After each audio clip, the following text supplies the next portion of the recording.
श्रीमती शकुन्तला पाण्डेज्यूको आज 9औं पुण्यतिथिको दिन चाहिँ हामी उपस्थित भएका छौँ। यस कार्यक्रममा पार्टीको तर्फबाट प्रमुख अतिथिको रूपमा आतिथ्यता ग्रहण गरिदिनका लागि नेकपा एमाले पोलिट ब्युरो सदस्य आदरणीय व्यक्तित्व लीला गिरिज्यूलाई म हार्दिक अनुरोध गर्न चाहन्छु। त्यसैगरी पार्टी प्रदेश सल्लाहकार आदरणीय व्यक्तित्व माधव प्रसाद नेपालज्यूलाई म हार्दिक अनुरोध गर्न चाहन्छु। त्यसैगरी प्रदेश कमिटी सदस्य कमरेड बिमला श्रेष्ठज्यूलाई म हार्दिक अनुरोध गर्न चाहन्छु। त्यसैगरी प्रदेश कमिटी सदस्य आदरणीय व्यक्तित्व तेजेन्द्र केसीज्यूलाई म हार्दिक अनुरोध गर्न चाहन्छु। त्यसैगरी जिल्ला कमिटीका आदरणीय व्यक्तित्व रिसराम पाण्डे, त्यसैगरी बाबुराम पन्थी, त्यसैगरी आदरणीय व्यक्तित्व शान्तराम गिरी, त्यसैगरी आदरणीय व्यक्तित्व भरतराम भट्टराईज्यू र जिल्ला कमिटीका आदरणीय व्यक्तित्व एम पाण्डे र त्यसैगरी प्रदेश विभागका सदस्य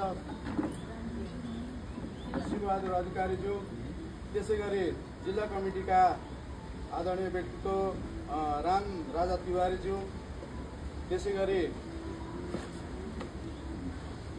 जिल्ला कमिटीका सम्पूर्ण आदरणीय कमरेडहरू, सल्लाहकार कमरेडहरू, प्रदेश कमिटीका सल्लाहकार कमरेडहरू, वडा कमिटीका पदाधिकारी सल्लाहकार कमरेडहरू र सम्पूर्ण कमिटीका